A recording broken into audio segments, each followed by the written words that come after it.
Tonight is the 19th of September, and this is the 61st time we are speaking on the Majjhima Nikāya Suttas. Tonight we come to Sutta 146, Nandakovada Sutta, advice from Nandaka. Thus have I heard. On one occasion, the Blessed One was living at Savatthi in Jeta's Grove, Anathapindika's park. Then Mahapajapati to Gotami, together with 500 nuns, went to the Blessed One.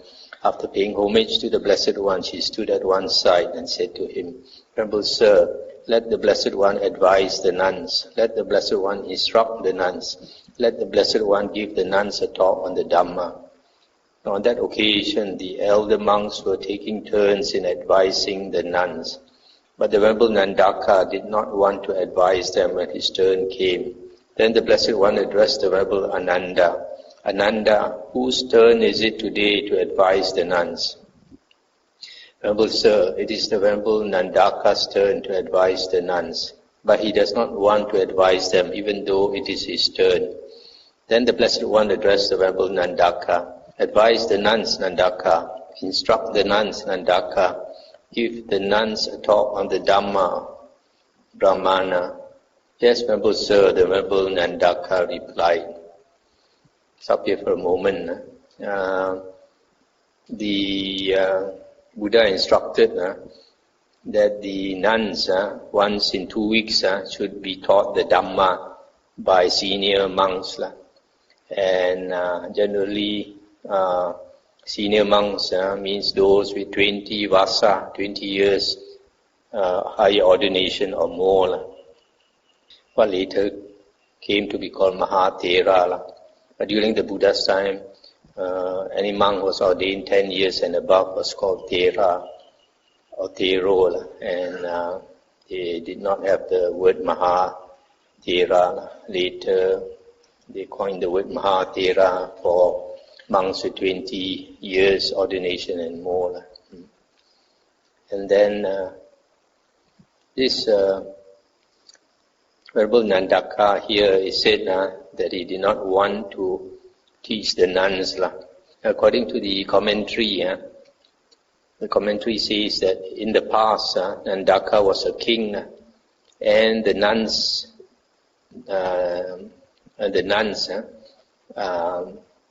in the past were his concubines. So he was afraid that those monks with psychic power would know and then would think that he is attached to them, wants to associate with them. I don't think that's very reasonable, because if he over-associates with them, then they might think so, but he is just like any other senior monk, just taking his turn. However, there are some arahants who are not inclined to action, not inclined to do this or do that. They like to just meditate. So possibly he's one of those. You see, at the end of the sentence, the Buddha said, "Give the nuns a talk on the Dhamma, Brahmana." This Brahmana could mean Brahmin. Either this Venerable Nandaka was of the Brahmin caste, or the Buddha could mean Brahmana. The meaning is religious man. So it could be either one. Then in the morning, the Venerable Nandaka dressed and, taking his bowl and outer robe, went into Savatthi for alms. When he had wandered for alms in Savatthi and had returned from his alms round, after his meal, he went with a companion to the Rajaka park. The nun saw the Venerable Nandaka coming in the distance and prepared a seat and set up water for the feet. Then Venerable Nandaka sat down on the seat made ready and washed his feet. The nuns paid homage to him and sat down at one side. When they were seated, the Venerable Nandaka told the nuns, "Sisters, this talk will be in the form of questions. When you understand, you should say, 'We understand.' When you do not understand, you should say, 'We do not understand.' When you are doubtful or perplexed, you should ask me, 'How is this, Venerable Sir? What is the meaning of this?' And they said, 'Venerable Sir, we are satisfied and pleased with Master Nandaka for inviting us in this way.'" Stop here for a moment. So it looks from here that the nuns were staying in this nunnery in Rajaka Park. That's why this Venerable Nandaka went there. Then Venerable Nandaka comments his talk. He said, "Sisters, what do you think? Is the I permanent or impermanent?" "Impermanent, Venerable Sir." "Is what is impermanent suffering or happiness?" "Suffering, Venerable Sir." "Is what is impermanent suffering and subject to change fit to be regarded thus? This is mine, this I am, this is myself." "No, Venerable Sir." "Sisters, what do you think? Is the ear permanent or impermanent?" "Impermanent, Venerable Sir." "Is what is impermanent suffering or happiness?" "Suffering, Venerable Sir." "Is what is impermanent suffering and subject to change fit to be regarded thus? This is mine, this I am, this is myself." "No, Venerable Sir." "Sisters, what do you think? Is the nose permanent or impermanent?" "Impermanent, Venerable Sir." "Is what is impermanent suffering or happiness?" "Suffering, Venerable Sir." "Is what is impermanent suffering and subject to change fit to be regarded thus? This is mine, this I am, this is myself." "No, Venerable Sir." "Sisters, what do you think? Is the tongue permanent or impermanent?" "Impermanent, Venerable Sir." "Is what is impermanent suffering or happiness?" "Suffering, Venerable Sir." "Is what is impermanent suffering and subject to change fit to be regarded thus? This is mine, this I am, this is myself." "No, Venerable Sir." "Sisters, what do you think? Is the body permanent or impermanent?" "Impermanent, Venerable Sir." "Is what is impermanent suffering or happiness?" "Suffering, Venerable Sir." "Is what is impermanent suffering and subject to change fit to be regarded thus? This is mine, this I am, this is myself." "No, Venerable Sir." "Sisters, what do you think? Is the mind permanent or impermanent?" "Impermanent, Venerable Sir." "Is what is impermanent suffering or happiness?" "Suffering, Venerable Sir." "Is what is impermanent suffering and subject to change fit to be regarded thus? This is mine, this I am, this is myself." "No, Venerable Sir." "Why is that?" "Because, Venerable Sir, we have already seen this well as it actually is, with proper wisdom thus. These 6 internal bases are impermanent." Good sisters. So it is with a noble disciple who sees this as it actually is, with proper wisdom. Sisters, what do you think? Are forms permanent or impermanent? Impermanent, Venerable Sir. Is what is impermanent suffering or happiness? Suffering, Venerable Sir. Is what is impermanent suffering and subject to change fit to be regarded thus? This is mine, this I am, this is myself. No, Venerable Sir. Sisters, what do you think? Are sounds permanent or impermanent? Impermanent, Venerable Sir. Is what is impermanent suffering or happiness? Suffering, Venerable Sir. Is what is impermanent suffering and subject to change fit to be regarded thus? This is mine, this I am, this is myself. No, Venerable Sir. So similarly, he asks concerning odors, flavors, tangibles, mind objects. And they say, no, Venerable Sir. Why is that? Because, Venerable Sir, we have already seen this well, as it actually is with proper wisdom thus. These 6 external bases are impermanent. Good sisters. So it is with a noble disciple who sees this as it actually is with proper wisdom. Sisters, what do you think? Is I consciousness permanent or impermanent? And they say impermanent, Venerable Sir. Is what is impermanent suffering or happiness? Suffering, Venerable Sir. Is what is impermanent suffering and subject to change fit to be regarded thus? This is mine, this I am, this is myself. No, Venerable Sir. Similarly, he asks concerning ear consciousness, nose consciousness, tongue consciousness, body consciousness, and mind consciousness. Is mind consciousness permanent or impermanent? Impermanent, Venerable Sir. Is what is impermanent suffering or happiness? Suffering, Venerable Sir. Is what is impermanent suffering and subject to change fit to be regarded thus? This is mine, this I am, this is myself. No, Venerable Sir. Why is that? Because, Venerable Sir, we have already seen this well as it actually is with proper wisdom thus. These 6 classes of consciousness are impermanent. Good sisters. So it is with a noble disciple who sees this as it actually is with proper wisdom. Stop here for a moment. So here, Venerable Nandaka is trying to make them see that the 6 internal sense bases are impermanent, suffering and not fit to be clung to as I and mine. And similarly, the 6 external bases. The 6 external bases, we remember, are the baits of Mara, trying to hook us with beautiful forms, nice sounds, nice odors, taste, touch and thoughts. And then the third set is the 6 classes of consciousness. Eye consciousness, ear consciousness, nose consciousness, etc. These 6 consciousness, the 6 sense bases, make up the whole world. The first 5, 6 senses, conjure up the external world. The 6th sense, the mind, conjures up the internal world. So everything in existence is in the 6 bases, 6 sense bases. Sisters, suppose an oil lamp is burning. Its oil is impermanent and subject to change. Its wick is impermanent and subject to change. Its flame is impermanent and subject to change. And its radiance is impermanent and subject to change. Now, would anyone be speaking rightly who spoke thus? While this oil lamp is burning, its oil, wick and flame are impermanent and subject to change, but its radiance is permanent, everlasting, eternal, not subject to change. No, Venerable Sir. Why is that?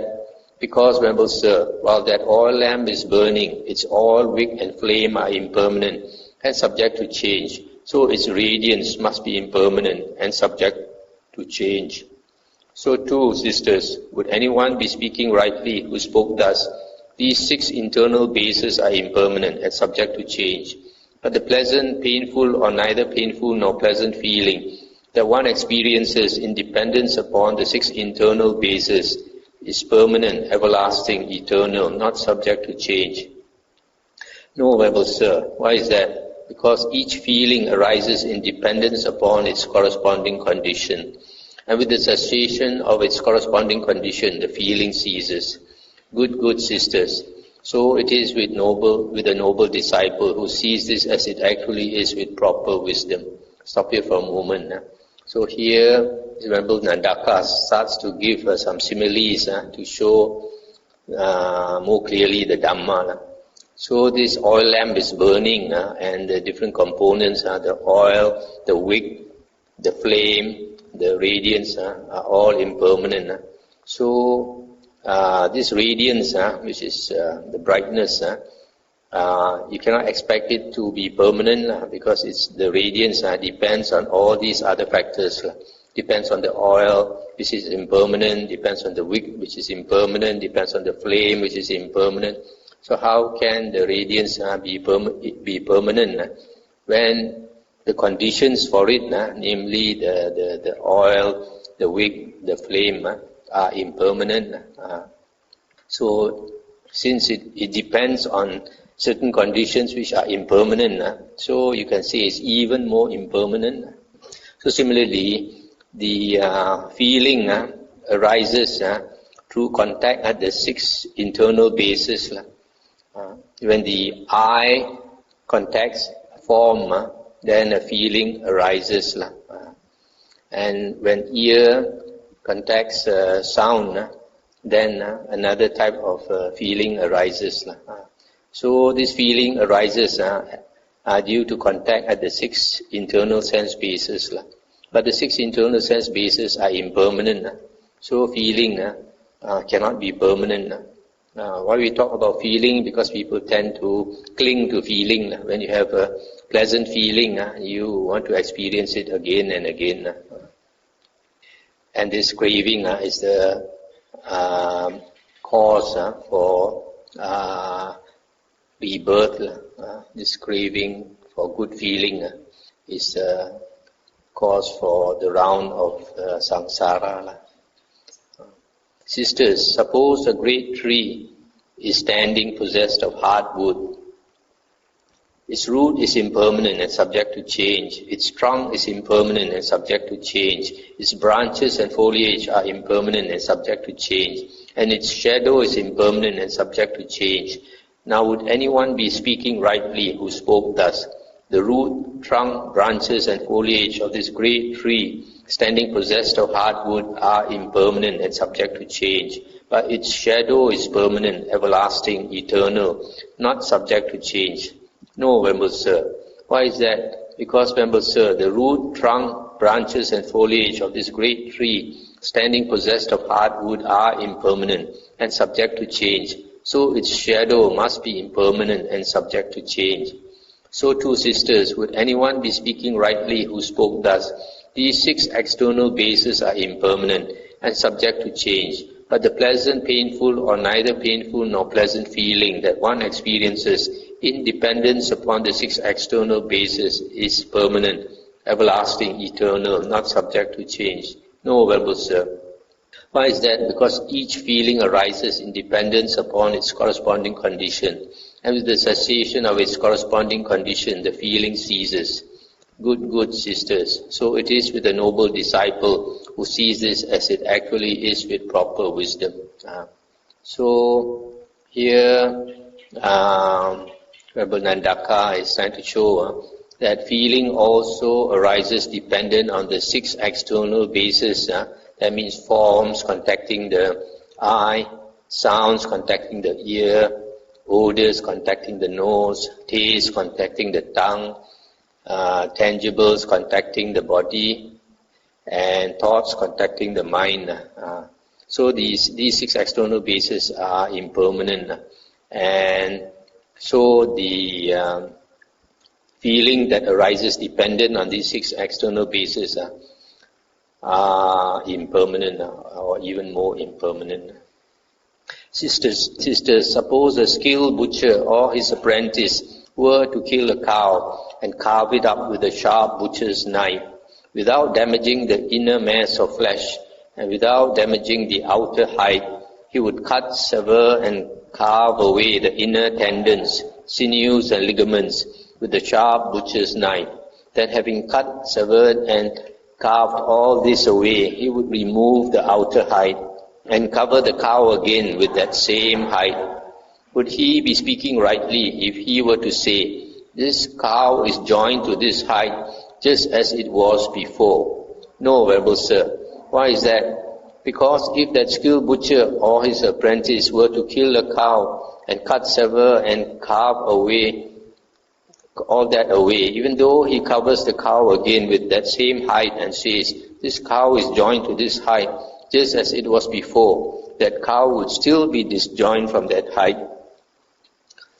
Sisters, I have given this simile in order to convey a meaning. This is the meaning. The inner mass of flesh is a term for the 6 internal bases. The outer hide is a term for the 6 external bases. The inner tendons, sinews and ligaments is a term for delight and lust. The sharp butcher's knife is a term for noble wisdom. The noble wisdom that cuts, severs and carves away the inner defilements, fetters and bonds. Stop here for a moment. So here you can see this butcher, he cuts away the outer hide and then puts it back again, but it's no more joined to the inner flesh as before, because the connecting inner tendons, sinews and ligaments have all been cut away.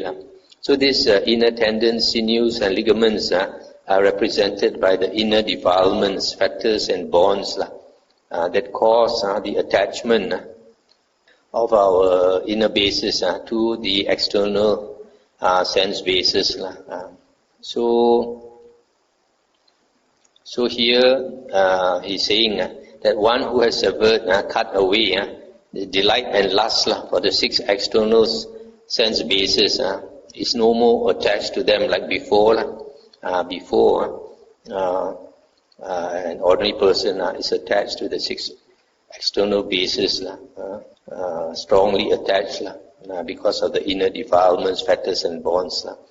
But the Arahant has cut away this attachment, the his defilements, fetters and bonds, so that the external sense bases are no more attached to the internal sense bases like before. This is quite a striking simile. Sisters, there are these 7 enlightenment factors, through the development and cultivation of which a monk, by realizing for himself with direct knowledge, here and now enters upon and abides in the deliverance by mind and deliverance by wisdom that are taintless with the destruction of the taints. What are the 7? Here, sisters, a monk develops the mindfulness enlightenment factor or recollection enlightenment factor, which is supported by seclusion, dispassion and cessation, and ripens in relinquishment.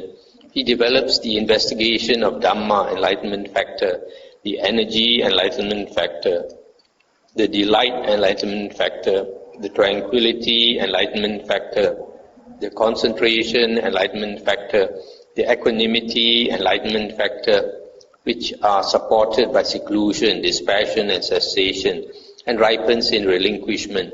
These are the 7 enlightenment factors, through the development and cultivation of which a monk, by realizing for himself with direct knowledge, here and now enters upon and abides in the deliverance by mind and deliverance by wisdom that are taintless with the destruction of the taints.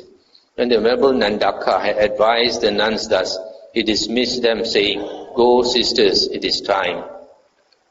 Then the nuns, having delighted and rejoiced in the Venerable Nandaka's words, rose from their seats, and after paying homage to the Venerable Nandaka, departed, keeping him on their right. They went to the Blessed One, and after paying homage to him, stood at one side. The Blessed One told them, "Go, sisters, it is time." Then the nuns paid homage to the Blessed One and departed, keeping him on their right. Stop here for a moment. Venerable Nandaka at the end told them that they have to cultivate the 7 bojangas, the 7 enlightenment factors, which leads to liberation. Without the 7 enlightenment factors, one cannot become liberated. So when he finished his talk, he said, "Go, sisters, it is time." They paid respect to him. Then they went to pay respect to the Buddha. You notice Buddha doesn't talk much with these nuns. He just says, "Go, sisters, it is time."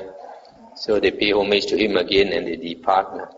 We notice in the suttas and the Vinaya, the Buddha has very little words to talk to anyone except connecting in connection with the Dhamma. He does not waste time talking, "How are you? How's your health?" and all these things. He doesn't.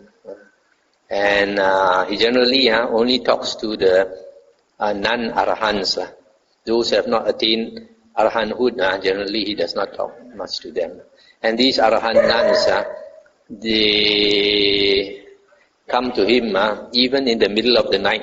Those with psychic power. I remember Upalavana, the one with the greatest psychic power. Sometimes in the middle of the night, she flies in the air, stands in the air, wants to come and talk to the Buddha. Sometimes when she sees that the Buddha is occupied with devas or what, she'll wait. If there's no devas keeping the Buddha busy, then she'll come down and talk to the Buddha. So soon after they had left, the Blessed One addressed the monks. "Monks, just as on the Uposatha day of the 14th, people are not doubtful or perplexed as to whether the moon is incomplete or full. Since then the moon is clearly incomplete, so too those nuns are satisfied with Nandaka's teaching of the Dhamma, but their intention has not yet been fulfilled." Then the Blessed One addressed the Venerable Nandaka. "Well then, Nandaka, tomorrow too you should advise those nuns in exactly the same way." "Yes, Venerable Sir," the Venerable Nandaka replied. Then the next morning the Venerable Nandaka dressed. Then as before, after Pindapata and all that, he went to teach the nuns and in exactly the same way. Then the nuns paid homage to him. After that they went to pay homage to the Buddha. Then the nuns paid homage to the Blessed One and departed, keeping him on their right. Soon after they had left, the Blessed One addressed the monks. "Monks, just as on the Uposatha day of the 15th, People are not doubtful or perplexed as to whether the moon is incomplete or full. Since then the moon is clearly full. So too, those nuns are satisfied with Nandaka's teaching of the Dhamma, and their intention has been fulfilled. Monks, even the least advanced of those 500 nuns, is a stream enterer, no longer subject to perdition, bound for deliverance, headed for enlightenment. That is what the Blessed One said. The monks were satisfied and delighted in the Blessed One's words. It's the end of the sutta. So here you see Venerable Nandaka. First he talks about the 6 internal sense bases, that they are impermanent, suffering and not fit to be regarded as I and mine. Then the 6 external sense bases, then the consciousnesses that correspond to the 6 bases. And then after that he gives these similes which are very striking to make them see that the feeling that we cling to is dependent on other conditions which are impermanent. That being so, the feeling itself is even more impermanent. And then we have to cut the delight and lust for the 6 external sense bases. Once we cut off the delight and lust for the 6 external sense bases, then we are no more attached to them as before, and become liberated from them. So the first time they heard it, they kind of half understood. So the Buddha said to repeat the teaching, and repeated the same teaching, and it sunk in. So all of them attain Aryahood, different levels depending on their samadhi. So this shows that listening to the Dhamma, especially the suttas, is very important. And it also shows that the more times you listen, the more it sinks in. Like these nuns, when they heard it the second time, then they attain various levels of Aryahood. So listening to the Dhamma or studying the suttas again and again is very important. Each time we listen to the sutta or read the Nikāyas, the suttas, then we understand the implications more and more. Just listening to the Dhamma is vipassana. Vipassana means contemplation. When you listen, you immediately contemplate. And it's equivalent to samasati. Samasati, we are supposed to be mindful of or contemplate 4 objects of sati. The body, feelings, the mind, and Dhamma. And I always say, out of these 4, the Dhamma is the most important because it leads to the various levels of Aryahood. When you understand the Dhamma, you will attain the wisdom that gives you the attainment of the various levels of Aryahood. Now we come to the next sutta, 147, Cularahulovada Sutta, the shorter discourse of advice to Rahula. This is also found in Samyutta Nikāya 35.121. Thus have I heard. On one occasion, the Blessed One was living at Savatthi in Jeta's Grove, Anathapindika's spa. Then while the Blessed One was alone in meditation, a thought arose in his mind thus: the states that ripen in deliverance or liberation have ripened in Rahula. Suppose I were to lead him on further to the destruction of the taints. Then when it was morning, the Blessed One dressed, and taking his bowl and outer robe, went into Savatthi for alms. When he had walked for alms in Savatthi, and had returned from his alms round, after his meal he addressed the Venerable Rahula thus: Take your sitting cloth with you, Rahula. Let us go to the blind man's grove to pass the day. Yes, Venerable Sir, the Venerable Rahula replied, and taking his sitting cloth with him, he followed close behind the Blessed One. Stop here for a moment. As you all know, this Venerable Rahula is the son of the Buddha. And the Buddha thought it's time for him to attain destruction of the taints. Destruction of the taints or destruction of the asavas means liberation or attainment of arahanthood. We find from the suttas, generally the style of lifestyle of monks during the Buddha's time was once the sun comes up, once dawn comes, then they go and beg for their food. After they have come back from their alms round, they eat their food. After they eat, then they find a secluded place, a quiet place to pass the day in meditation. So here, the Buddha asked Rahula to follow him to the blind man's grove. Now on that occasion, many thousands of deities followed the Blessed One, thinking, today the Blessed One will lead the Venerable Rahula further to the destruction of the taints. Stop here for a moment. These deities, these devas and devis, they like to listen to the Dhamma. So whenever there's a chance to listen to the Dhamma, they will follow to listen. Then the Blessed One went into the blind man's grove and sat down at the root of a certain tree on a seat made ready. And the Venerable Rahula paid homage to the Blessed One and sat down at one side. The Blessed One then said to the Venerable Rahula, Rahula, what do you think? Is the I permanent or impermanent? Impermanent, Venerable Sir. Is what is impermanent suffering or happiness? Suffering, Venerable Sir. Is what is impermanent suffering and subject to change, fit to be regarded thus? This is mine, this I am, this is myself. No, Venerable Sir. Rahula, what do you think? Are forms permanent or impermanent? Impermanent, Venerable Sir. Is what is impermanent suffering or happiness? Suffering, Venerable Sir. Is what is impermanent suffering and subject to change, fit to be regarded thus? This is mine, this I am, this is myself. No, Venerable Sir. Similarly, with eye consciousness, eye contact, and then any feeling, any perception, any volition, any consciousness that arise with eye contact as condition, permanent or impermanent. Impermanent, Venerable Sir. Is what is impermanent suffering or happiness? Suffering, Venerable Sir. Is what is impermanent suffering and subject to change, fit to be regarded thus? This is mine, this I am, this is myself. No, Venerable Sir. So you see, this form of questioning is quite a standard form that the Buddha uses to make the disciple to see that all these things that we cling to, the I, and then the forms, and then the I consciousness that arises, the eye contact, the feeling, perception, volition, consciousness that arise from the eye contact.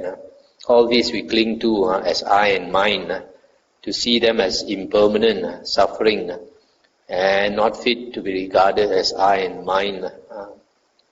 Similarly, Buddha asked Rahula, Rahula, what do you think? Is the ear permanent or impermanent? And he says, impermanent, Venerable Sir. Is what is impermanent suffering or happiness?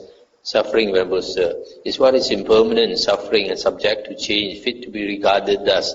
This is mine, this I am, this is myself. No, Venerable Sir. And then, are sounds permanent or impermanent? Impermanent, Venerable Sir. Is what is impermanent suffering or happiness? Suffering, Venerable Sir. Is what is impermanent suffering and subject to change, fit to be regarded thus? This is mine, this I am, this is myself. No, Venerable Sir. Similarly, is ear consciousness permanent or impermanent? Impermanent, Venerable Sir.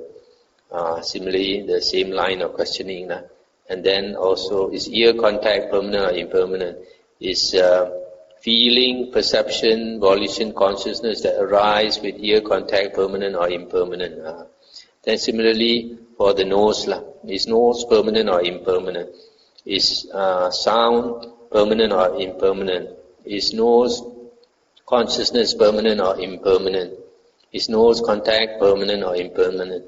Are feelings, perceptions, volition and consciousness that arise from nose contact permanent or impermanent, etc. And similarly, for tongue, in the same way, is tongue permanent or impermanent? Are taste permanent or impermanent? Is tongue consciousness permanent or impermanent? Is tongue contact permanent or impermanent? Any feeling, any perception, any volition, any consciousness that arise from tongue contact permanent or impermanent? Is the body permanent or impermanent? And similarly, is touch permanent or impermanent? Is body consciousness permanent or impermanent? Is body contact permanent or impermanent? Any feeling, any perception, any volition, any consciousness that arise from body contact permanent or impermanent?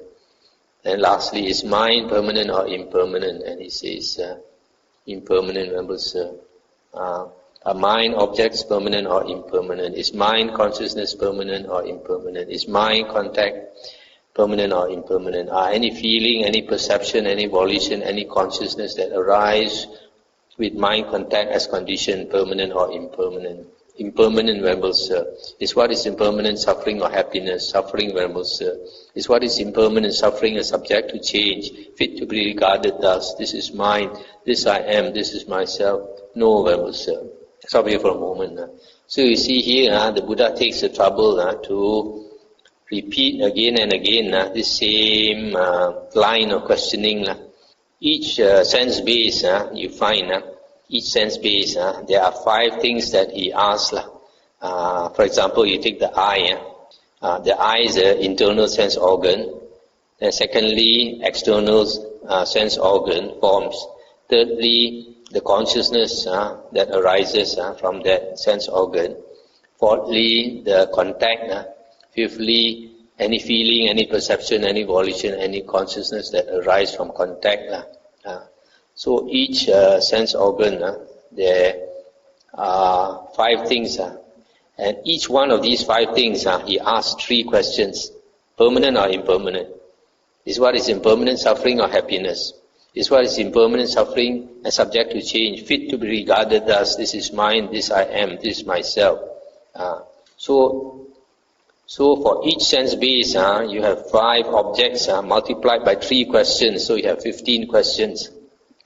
And because there are 6 bases, so you have 15 questions times 6 base, so you have 90 questions. So Rahul has to sit there and answer 90 questions, just to make the point that all these are impermanent, and because they are impermanent, they are a source of suffering, and not fit to be regarded as I and mine, or this is mine, this I am, this is myself. Seeing thus, Rahul, a well-taught noble disciple becomes disenchanted with the I, disenchanted with forms, disenchanted with I consciousness, disenchanted with I contact, and disenchanted with any feeling, any perception, any volition, any consciousness that arise with eye contact as condition. Similarly, he becomes disenchanted with the ear, disenchanted with sounds, disenchanted with ear consciousness, disenchanted with ear contact, disenchanted with any feeling, any perception, any volition, any consciousness that arise with ear contact as condition. He becomes disenchanted with the nose, disenchanted with odors, disenchanted with nose consciousness, disenchanted with nose contact, disenchanted with any feeling, any perception, any volition, any consciousness that arise from nose contact. He becomes disenchanted with the tongue, disenchanted with taste, disenchanted with tongue consciousness, disenchanted with tongue contact, disenchanted with any feeling, any perception, any volition, any consciousness that arise from tongue contact. He becomes disenchanted with the body, disenchanted with tangibles or touch, disenchanted with body consciousness, disenchanted with body contact, disenchanted with any feeling, any perception, any volition, any consciousness that arise from body contact. He becomes disenchanted with the mind, disenchanted with mind objects, disenchanted with mind consciousness, disenchanted with mind contact, disenchanted with any feeling, any perception, any volition, any consciousness that arise with mind contact as condition. Being disenchanted, he becomes dispassionate. Through dispassion, his mind is liberated. When it is liberated, there comes the knowledge, it is liberated. He understands birth is destroyed, the holy life has been lived, what had to be done has been done. There's no more coming to any state of being. Stop it for a moment. So here again, the Buddha, you can see the repetition, each sense base, 5 objects, and then after that, to make him see, to make him disenchanted with all these, Then he says, being disenchanted, he becomes dispassionate. This disenchanted, another word, another translation, you can see is wearied, tired of it, wearied, and then becomes dispassionate. What's another word for dispassionate? Cool, in the sense, no more passionate about these things, worldly things. And when he's cool, his mind is liberated. That is what the Blessed One said. The Venerable Rahula was satisfied and delighted in the Blessed One's words. Now, while this discourse was being spoken, through not clinging, the Venerable Rahula's mind was liberated from the taints. And in those many thousands of deities, there arose the spotless, immaculate vision of the Dhamma. All that is subject to arising is subject to cessation. That's the end of the sutta. So you see, these devas and devis, they like to listen to the Dhamma because they have a clearer mind than us. And they can understand more easily. They have a lot of blessings. They are very happy beings, being in the heavenly realm. You need that happiness within for the mind to calm down. That's why the Buddha always stresses that one of the first things to practice in the spiritual path, in the holy path, is to be careful of our three karmas, our bodily actions, our speech, and our mental thoughts. When we are very careful with this, that means we have to have a sense, this hiri ottappa, sense of shame and fear of wrongdoing. So if you have this sense of shame and fear of wrongdoing, you're always looking inward and observing your karmas. The Buddha said, before you do anything, you must consider what I'm going to do. Is it going to harm anyone? If it's going to harm anyone or annoy anyone, I should not do, or it harms myself. And then while you are doing also, you should observe. And after you have done that karma also, you should reconsider.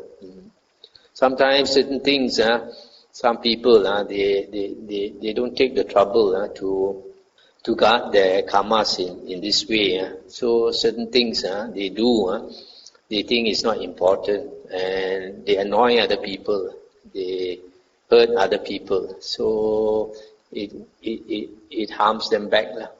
Their conscience is not so clear, so their mind cannot calm down. Sometimes you can see small things that, to some people it's small things, but it's not good for the doer. Just like you see some people, when our car park is empty, sometimes people who are more sensitive, they come, they dare not park in the car park, they just park the car under the tree or in the open.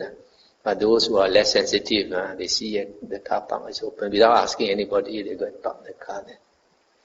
That shows they are not sensitive. So this happened a few days ago, as all of you know.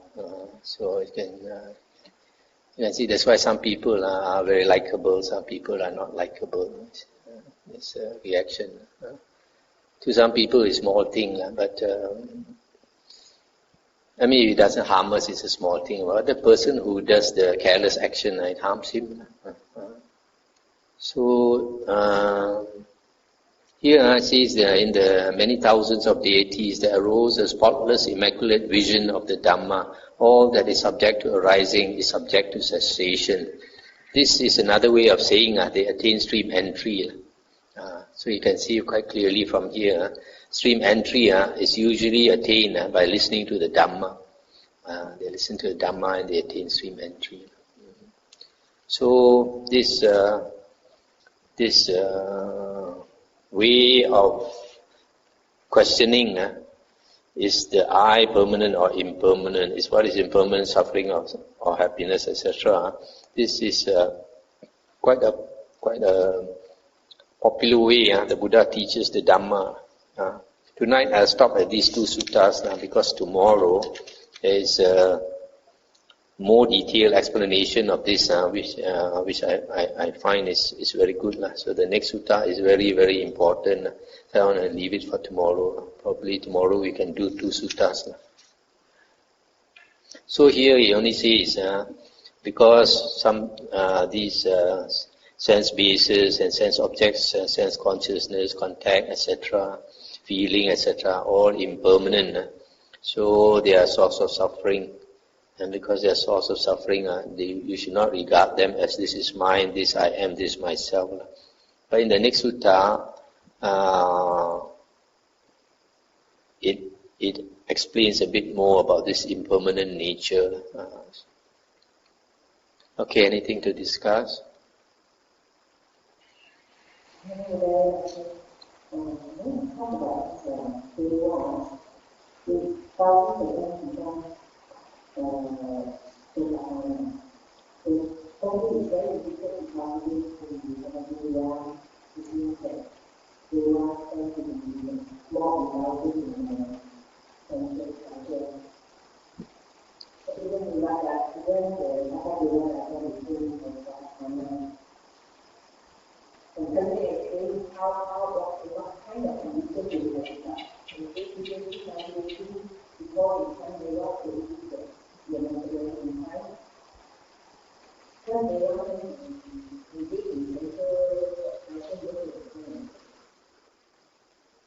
Yes, devas generally engage, are obsessed with sensual pleasure because life is so good there.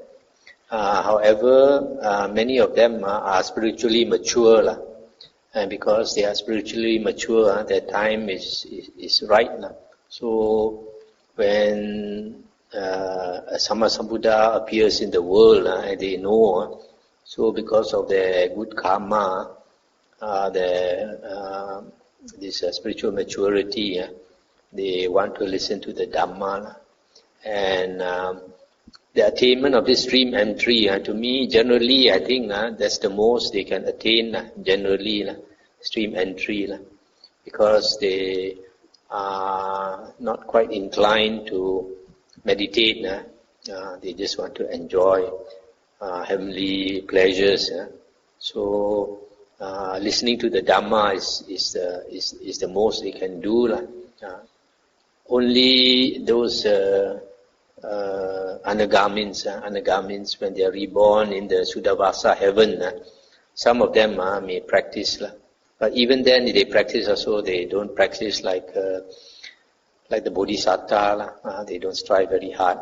And they in the suttas it is mentioned that devas don't attain arahanthood. Arahants are only found in the human realm.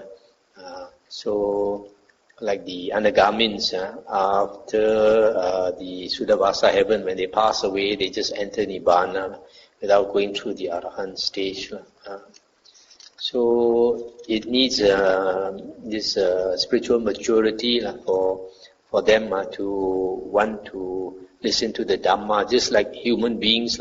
Human beings, many people have the opportunity to meet the Dhamma, but many of us, after meeting the Dhamma, many humans, they don't make any further effort to investigate further or to renounce and to become a monk or nun.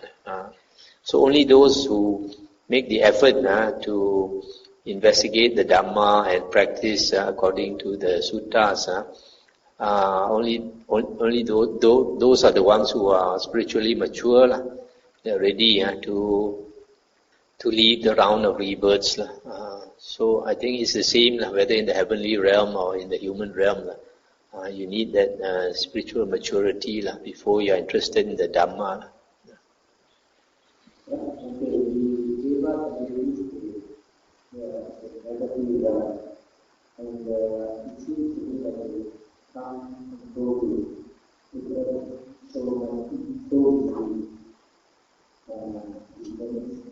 Come and go what?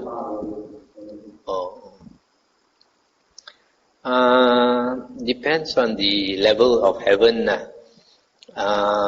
It is stated in the suttas that when the world comes to an end, it's due to the contraction of the world system, and the stars come closer and closer together until they all collapse into one huge star.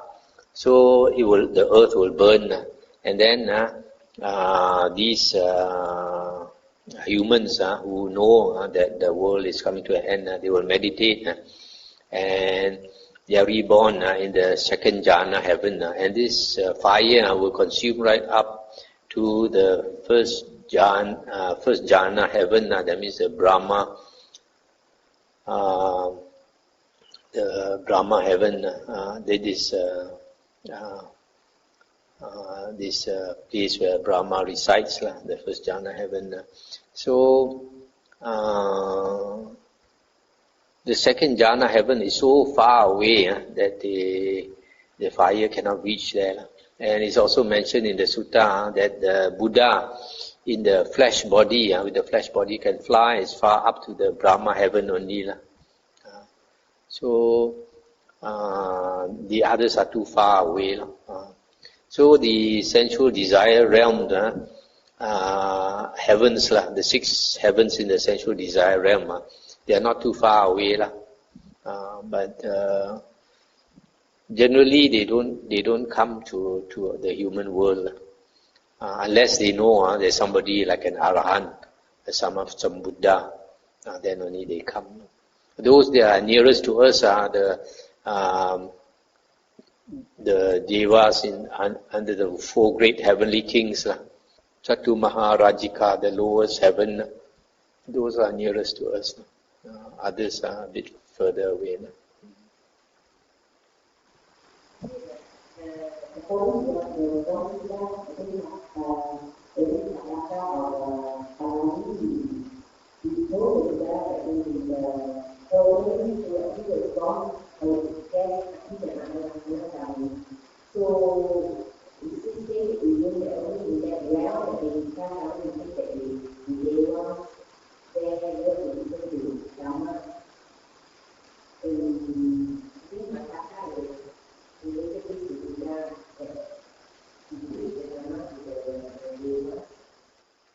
Yes, because in the Sudavasa heaven, all of them are anagamins.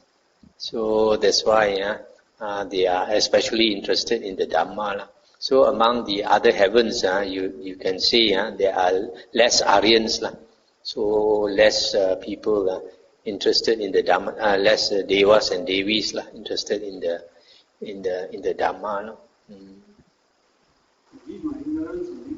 From the Sutta 112, on page 124, it says that he develops the investigation the energy and mindfulness factor. This one is the making the effort to practice after understanding.